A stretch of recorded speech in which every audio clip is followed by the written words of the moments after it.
This is going to be a cobweb broom. We've taken and we've drilled a hole through the handle. This particular handle being a piece of honeysuckle supplied by Miss Debbie Lutz out of Pennsylvania. The specific breed specific, I guess, not to Pennsylvania, but she says it got transplanted up there and become something of a noxious weed. As you can see, it gets quite large and it's very hard to boot. But we poke the twine through the hole that we've drilled in the handle. And this one's done entirely with twine. And we tie ourselves a knot there, a nice solid knot. And we want to take and turn that and roll it towards us. Make sure we got that knot all trapped in there. And we're going to come around that stick 3 times. Any leftover tail we can just clip off. It's not important anymore. It's locked in and trapped in. And once we've got that string started on there good, we're going to take and get our craft corn, which has been soaking for a goodly long time in some water. Pause for just a second. Could you pause for just a second? See, you'll never even notice. Now, a lot of broom makers will take and they'll start their weaving right above the knuckle, or peduncle as it's called. I prefer to start mine on the back of the broom right below the knuckle, and I'm going to wind that up and cover that whole knuckle area there. A lot of broom makers will also split that stalk down and make the stalk about half the size. I'm not going to do that because I like the way the broom corn stalk, when pressed down with this cord, tends to pillow up. I think it makes a little more dramatic of a broom. Typically speaking, on a small size piece like this, you're going to need 8 or 9 pieces of broom corn, maybe as few as 7. And so what we put in there so far, 1, 2, 3, 4, 5, that's 5 pieces so far, and we're 2/3. The important part about the cobweb broom is sorting it so that the tips are all fairly even, within 1 inch of each other.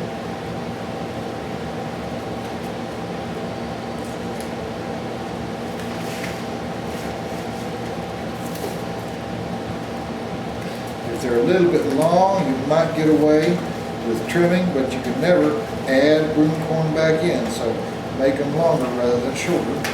Now that's all the way around there. I could maybe squeeze another one in, but I don't have a real thin one there, so I think I'm just going to bear down on it and tighten it up. And I'm going to come around there, as I said before,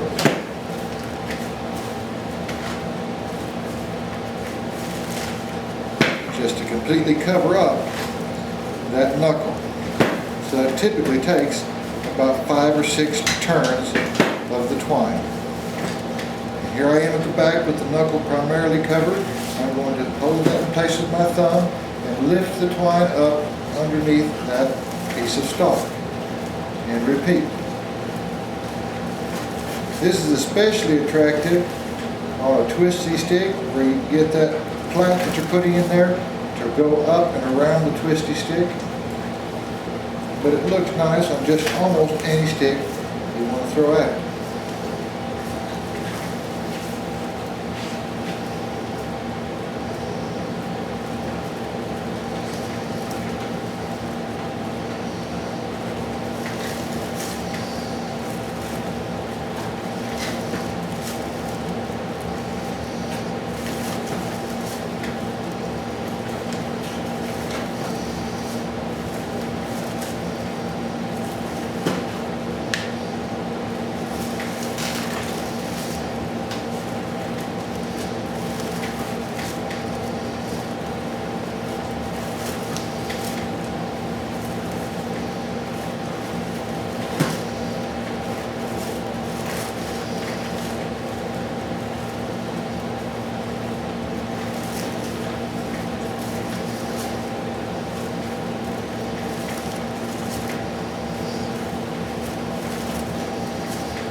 And you're weaving with this material as thick as we've got it, and as big as we've got it.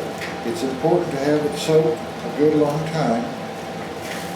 This particular batch here has soaked the better part of a day, which is actually a little bit too long, but if you put it down in the morning, as long as you remember to take it out at night and to keep it in a cool, dry, or pardon me, a warm, dry place so that it dries out relatively quickly, it can soak all day, and that way it's always ready for the next cobweb broom order, or just when you get around to making the cobweb broom.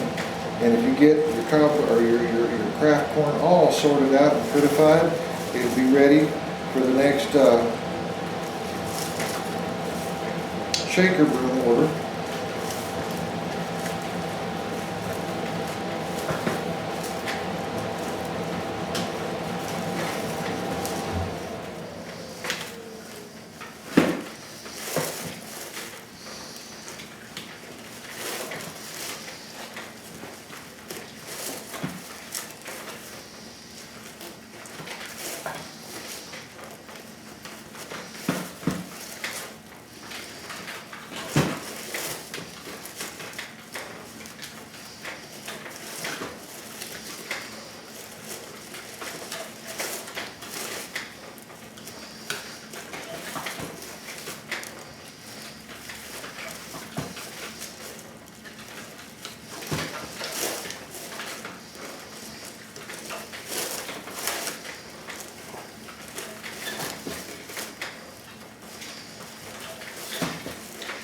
Getting down to the end of my shortest piece, and I like to tie to the lowest common denominator.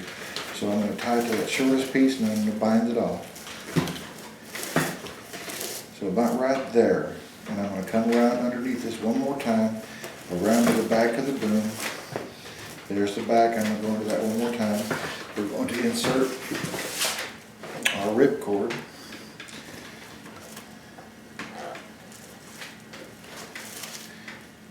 I like to call it a rip cord because you rip it out of there. Some other people call it a pull cord, or a tear cord, or a knotting cord.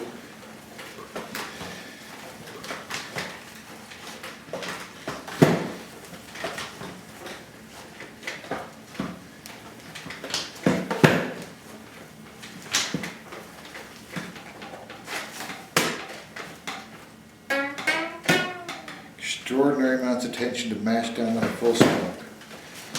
And if I put 6 rows down here, I like to put 6 rows up top just for the sake of being nice and uniform, even and pretty.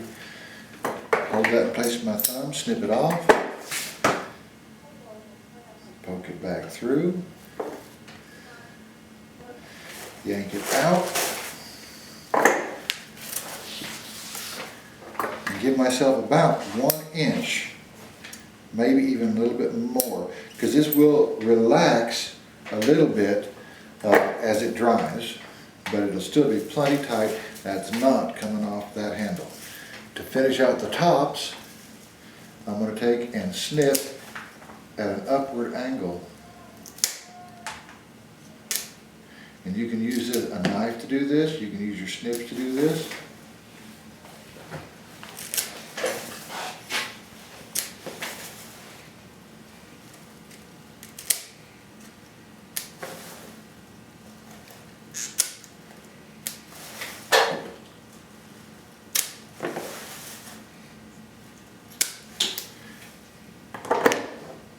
Long enough, I'll keep it to split it later on, otherwise it just goes in the garbage.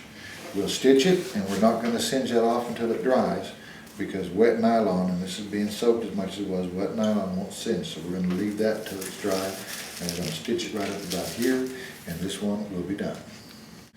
We're going to stitch this broom with the standard stitch. We'll probably put in 2 rows. We start by taking a length of twine. I like my twine and the stitching to match the twine and the plaiting, and we're going to take our wee little needle and thread that needle with 1 knot tied in one end of that twine. And I like to come just to where the broom collapses naturally, so about right there. And that's where I'm going to put my first row of stitching.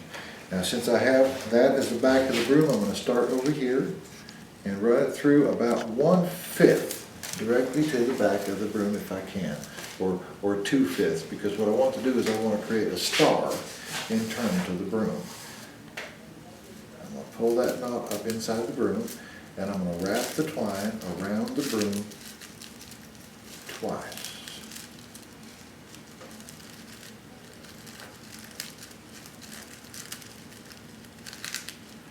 And go back into the broom directly where I initially came out.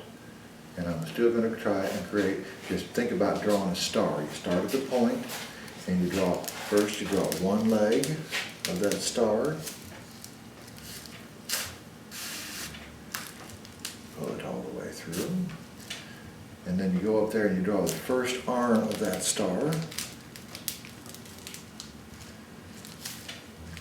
And I am going from over the top to underneath on this one. And then you go over and you create the other arm of that star.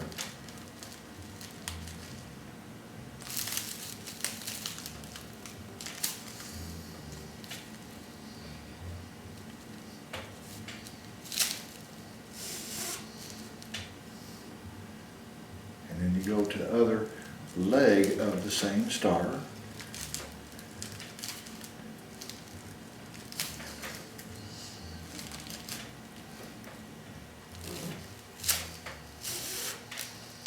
And then we go back to the point. And the point is where I started, and you can see both lines there, and I'm going to want to capture both of those lines with my final twine here. So I'm going to bring it out to where I'm coming out underneath that first piece that's going in there, and I want to be right underneath it. I don't want to be able to see it. So I'm going to work that needle through real careful. That should do right about there. Important when using this kind of a needle that as you force it through, you point it away from you. If you point it to you and it breaks free, it can be quite painful. Now I'm coming out underneath that line, so I want to go over the top of the other line, but before I do, I'm going to tie in my lock knot.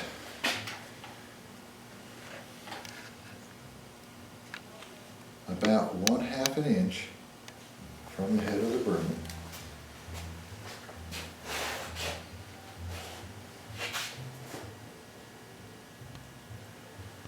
You thread the needle. A lot of broom makers will do that without taking the needle off. I haven't quite figured that one out. I just find it is easy enough to take it off. And we're going to go in and back through the broom, just any which way, come out the other side.